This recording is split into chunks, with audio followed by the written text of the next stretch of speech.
Halo semuanya, selamat datang di channel Setelah Tanda Tanya. Hari ini kita akan membahas headline utama kita, membongkar misteri demam. Kita semua pasti pernah ngalamin ini kan? Suhu tubuh tiba-tiba naik, badan terasa panas dingin gak karuan, dan biasanya kepanikan langsung melanda. Bawaannya pengen buru-buru minum obat penurun panas. Tapi, pernah nggak sih kepikiran gimana kalau selama ini pemahaman kita tentang demam itu keliru? Nah, pertanyaan besarnya tuh gini, apakah demam itu sebenarnya sebuah penyakit atau jangan-jangan justru obat?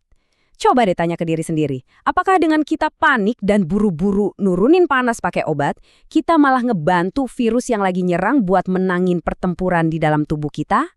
Oke, kita bakal bedah ini bareng-bareng karena jawabannya, jujur aja, mungkin bakal mengubah total cara kamu ngelihat yang namanya sakit untuk selamanya. Biar gampang, ini rute perjalanan kita hari ini. Pertama, kita bahas demam sebagai senjata rahasia.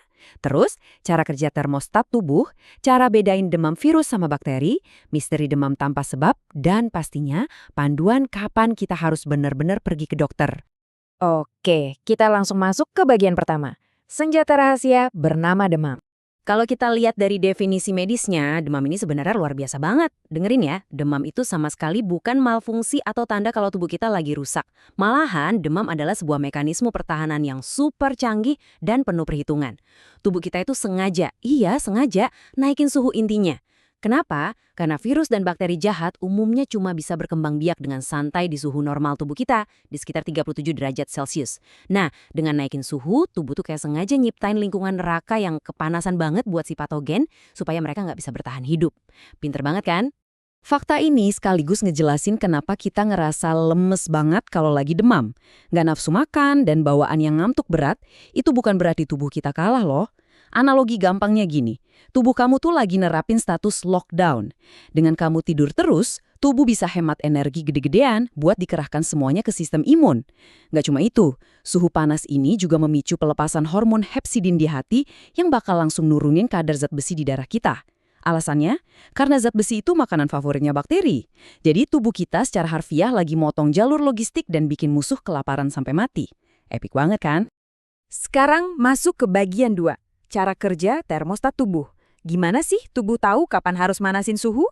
Coba bayangin, di dalam otak kita tuh ada satu area kecil tapi krusial banget, namanya hipotalamus. Anggap aja hipotalamus ini kayak smart AC thermostat atau pengatur suhu pinter rahasia punya kita. Dia inilah komandan tertinggi yang tugasnya nonstop mantau, mendeteksi, dan ngatur suhu internal tubuh biar selalu pas sama situasi yang lagi dihadapi. Proses komunikasinya itu canggih banget, kayak film action. Begitu penjaga imun kita, si sel makrofag, ngedeteksi ada penyusup masuk, mereka langsung bunyiin alarm darurat. Mereka ngelepasin molekul sinyal kimia namanya prostaglandin E2 atau sebut aja PGE2. Riset nunjukin kalau PGE2 ini tuh pakai semacam jalur transportasi khusus bernama OATP2A1 buat bisa nembus masuk ke dalam otak.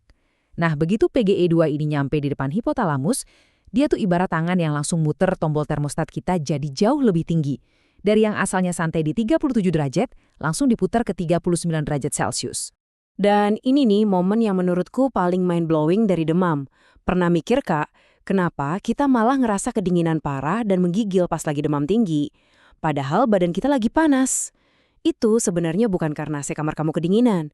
Ini terjadi karena termostat di otak kan baru aja disetting ke 39 derajat. Sementara darah kamu saat itu masih di suhu lama, 37 derajat. Otomatis otak kamu mikir, waduh gawat kita kedinginan nih. Jadi otak langsung ngasih perintah ke semua otot di tubuh buat berkontraksi cepat banget yang kita rasain sebagai sensasi menggigil. Tujuannya apa? Buat ngebakar energi dan ngehasilin panas secepat mungkin sampai target suhu 39 derajat itu tercapai. Bener-bener luar biasa kan cara tubuh kita kerja? Lanjut ke bagian 3, membedakan demam virus dan bakteri.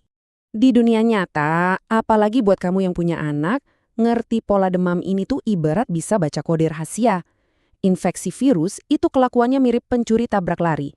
Demamnya fluktuatif, naik turun, biasanya cuma 3-5 hari aja, dan sering dibarengi gejala jelas tapi lumayan ringan, kayak batuk atau pilek. Terus, biarpun badannya anget, anak biasanya masih ada tenaga lah buat main dikit-dikit atau makan. Nah, beda ceritanya sama infeksi bakteri. Ini tuh persis kayak tamu tak diundang yang keras kepala. Demamnya cenderung antang di suhu yang tinggi banget dan menetap lebih dari 5 hari. Yang paling kelihatan, anak tuh bakal tampak bener-bener sakit, lesu, super lemes, dan kadang susah banget dibangunin dari tidurnya. Kita masuk ke bagian 4. Nah, ini lumayan bikin pusing misteri, demam tanpa sebab.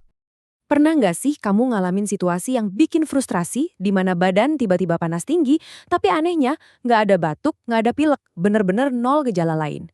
Di dunia medis, teka-teki ngeselin ini punya nama, yaitu FUO atau Fever of Unknown Origin. Definisi resminya tuh kalau suhu di atas 38,3 derajat Celcius dan berlanjut sampai berminggu-minggu tanpa penyebab pasti, padahal udah dicek dokter.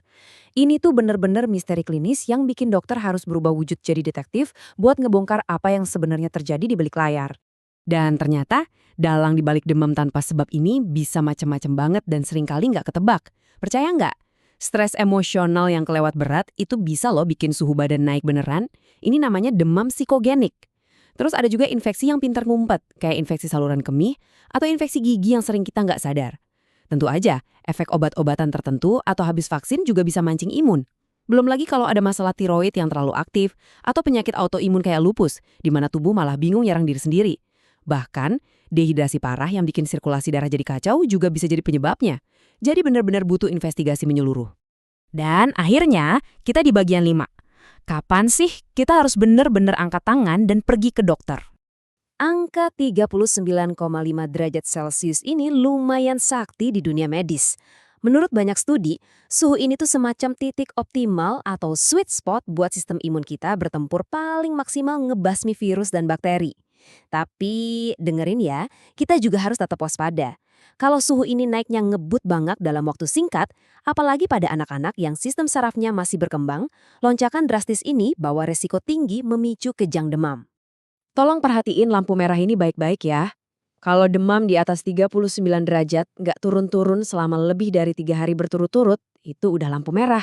Begitu juga kalau tiba-tiba ngerasa leher kaku, karena itu bisa jadi tanda bahaya infeksi serius kayak meningitis. Kalau sampai terjadi kejang, atau muntah terus-terusan sampai ancaman dehidrasi di depan mata, atau anak kelihatan benar-benar lemes tak berdaya dan susah dibangunin, atau mulai sesak nafas, please jangan ditunda lagi. Nggak usah ragu, stop perawatan rumahan, dan langsung aja meluncur ke dokter atau ke IGD terdekat.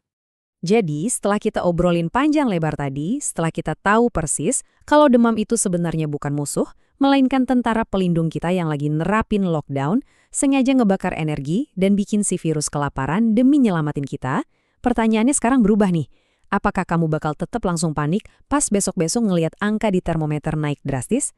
Ya, semoga penjelasan hari ini berhasil ngasih sudut pandang baru yang lebih masuk akal tentang keajaiban sistem pertahanan tubuh kita sendiri ya. Terima kasih udah luangin waktu buat belajar bareng hari ini. Sampai ketemu lagi.